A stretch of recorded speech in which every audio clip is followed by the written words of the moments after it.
샬롬, 새벽 예배 자리에 나오신 여러분들을 주의 이름으로 환영합니다.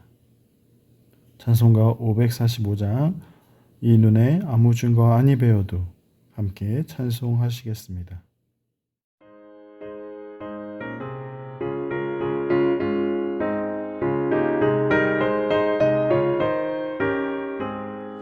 이 눈에 아무 증거 아니 되어도 믿음만을 가지고 선을 걸으면 이 귀에 아무 소리 아니 들려도 하나님의 약속 위에 서리라.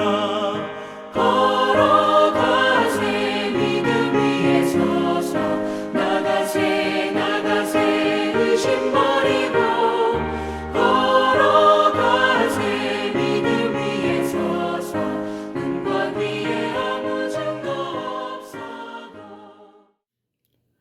오늘 함께 나눌 말씀은 창세기 15장 1절부터 21절 말씀입니다. 이후에 여호와의 말씀이 환상 중에 아브람에게 임하여 이르시되 아브라함아, 두려워하지 말라. 나는 내 방패요 너의 지극히 큰 상급이니라. 주 여호와여, 무엇을 내게 주시려 하나이까? 나는 자식이 없사오니 나의 상속자는 이 다메섹 사람 엘리에셀이니이다. 주께서 내게 씨를 주지 아니하셨으니 내 집에서 길린 자가 내 상속자가 될 것이니이다. 여호와의 말씀이 그에게 임하여 이르시되 그 사람이 내 상속자가 아니라 내 몸에서 날 자가 내 상속자가 되리라. 하시고 그를 이끌고 밖으로 나가 이르시되 하늘을 우러러 무뼈를 셀 수 있나 보라. 내 자손이 이와 같으리라.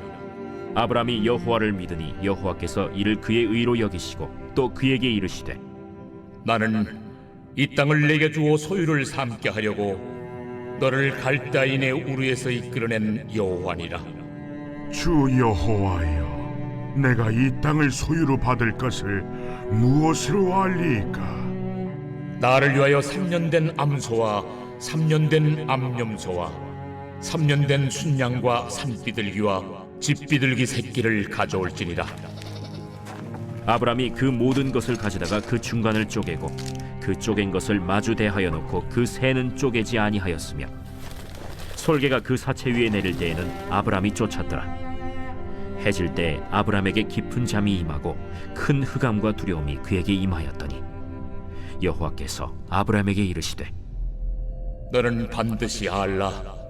네 자손이 이방에서 객이 되어 그들을 섬기겠고 그들은 400년 동안 내 자손을 괴롭히리니 그들이 섬기는 나라를 내가 징벌할지며 그 후에 내 자손이 큰 재물을 이끌고 나오리라.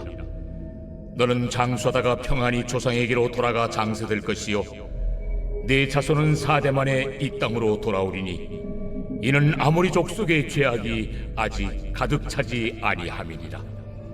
해가 져서 어두울 때 연기 나는 화로가 보이며 타는 횃불이 쪼갠 고기 사이로 지나더라. 그날에 여호와께서 아브람과 더불어 언약을 세워 이르시되 내가 이 땅을 애굽 강에서부터 그 큰 강 유브라데까지 네 자손에게 주노니 곧 겐 족속과 그니스 족속과 간문 족속과 헷 족속과 브리스 족속과 르바 족속과 아무리 족속과 가나안 족속과 기르가스 족속과 여부스 족속의 땅이니라. 이 시간 두려워하지 말라라는 제목으로 말씀 나누기를 원합니다. 사랑하는 여러분, 우리가 살아가다 보면 여러 가지 일들로 인해서 두려움을 느낄 때가 있습니다. 사업에 어려움이 찾아왔을 때, 혹은 건강에 문제가 찾아왔을 때, 나의 비전이나 목표가 좌절되었을 때 우리는 낙심과 함께 두려움을 느끼게 됩니다. 오늘 본문에서도 하나님은 아브람에게 두려워하지 말라고 말씀하십니다. 두려워하지 말라고 말씀하신 이유는 지금 아브람 역시 그 마음 가운데 두려움을 느끼고 있기 때문이죠. 아브람은 무엇 때문에 두려움을 느끼는 것입니까? 창세기 14장에서 아브람은 훈련된 자 318명을 데리고 단까지 가서 조카 롯을 구해 옵니다. 그돌라 오멜과 함께한 왕들을 처부수고 전쟁에서 승리하여 돌아왔지만 여전히 이 전쟁에 대한 복수, 보복이 일어날까봐 아브람은 너무나 두려웠던 것이죠. 그렇게 복수가 일어나게 되면 혹시라도 그 복수의 전쟁에서 패배하게 된다면 자녀가 없던 아브람은 이대로 후손을 남기지 못하고 모든 것이 끝이 날까봐 두려웠던 것입니다. 이렇게 하루하루를 두려움 가운데 지내던 아브람에게 어느 날 하나님은 환상 중에 나타나셔서 아브람을 위로하시며 하나님께서 아브람의 방패와 상급이 될 것이라고 약속해 주십니다. 여기서 방패라는 단어는 보호와 안전을 의미합니다. 전쟁이 일어날 때 모든 검과 창과 화살로부터 생명을 보호하기 위해 방패가 필요한 것처럼 하나님은 아브라함의 모든 위협과 그 두려움에서 지켜주실 것을 약속하고 계신 것이죠. 또한 하나님은 아브라함의 상급이 되신다라고 말씀합니다. 아브라함에게 그 어떤 것을 주시기 전에 하나님 자신을 아브라함에게 주시겠다라는 위대한 약속인 것이죠. 하나님이 함께 하심이 가장 큰 상급이라는 것을 아브라함에게 말씀해 주고 있는 것입니다. 사랑하는 성도 여러분, 앞에서 말씀드린 것처럼 이 세상을 살아가는 모든 사람들은 두려운 마음을 가지고 살아가고 있습니다. 우리의 인생살이가 결코 쉽지가 않기 때문에 우리는 매일의 삶 속에서 두려움을 느끼며 살아가고 있는 것이죠.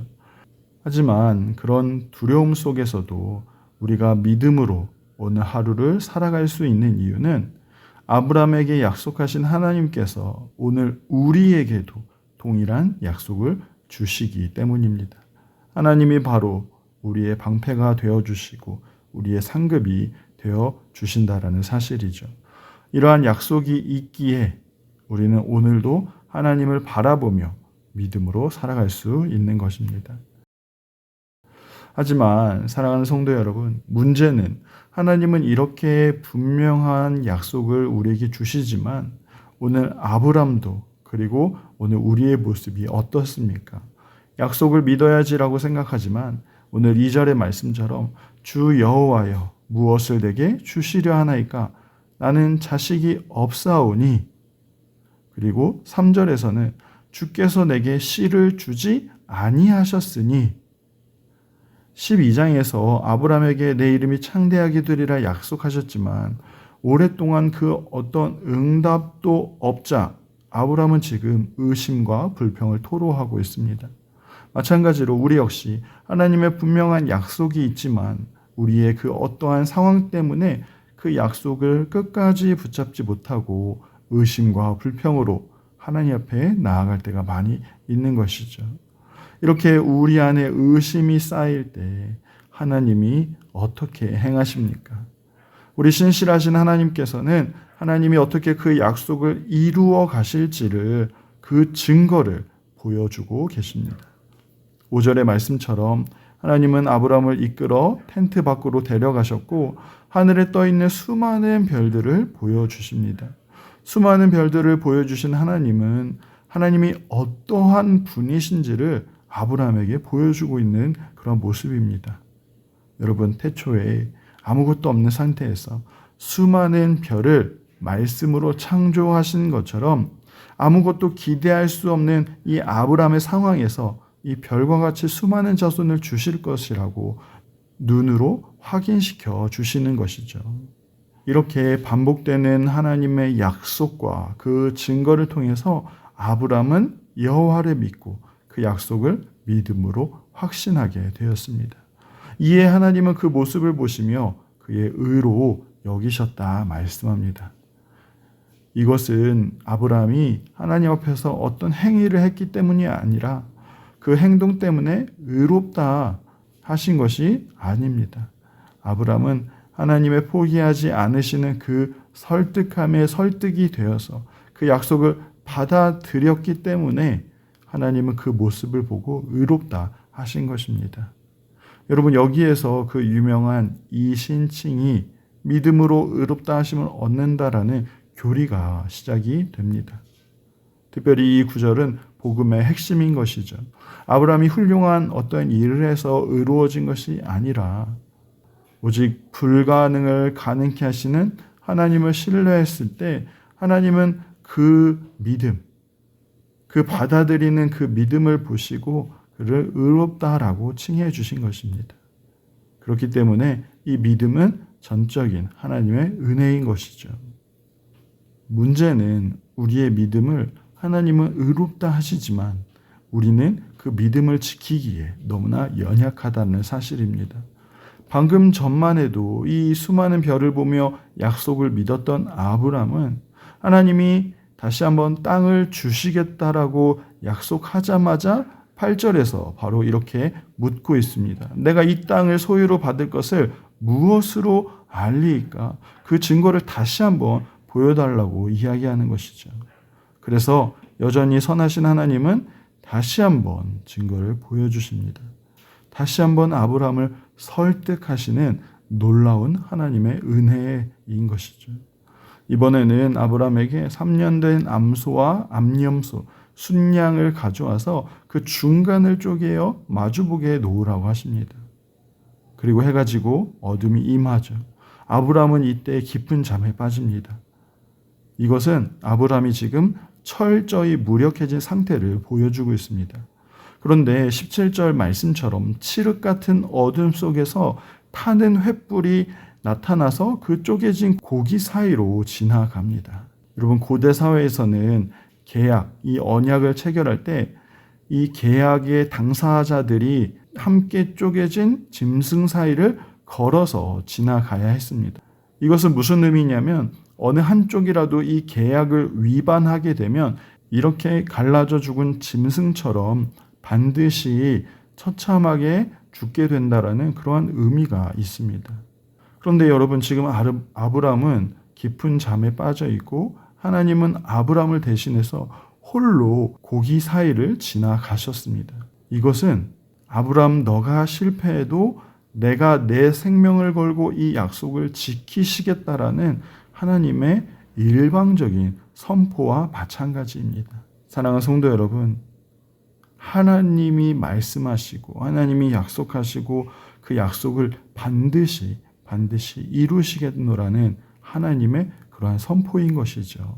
사랑하는 성도 여러분, 이러한 언약의 모습은 장차 예수 그리스도의 희생을 통해 완성될 새 언약을 예표하고 있습니다. 십자가는 언약 파기의 저주를 하나님께서 대신 받으신 그 자리입니다. 예수님은 자신의 몸을 희생하여서 우리와 하나님 사이에 영원한 언약을 지키신 것이죠. 그리고 이 언약을 통해서 우리는 다시 하나님의 자녀가 되었고 영원한 생명을 얻게 되었다는 사실입니다. 하나님은 우리의 구원을 이루시기 위해 끝까지 찾아오셨고 우리를 끝까지 설득하십니다.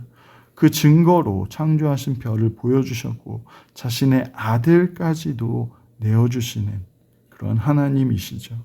우리는 이렇게 놀라운 사랑을 받은 자라는 사실을 꼭 기억하시길 바랍니다.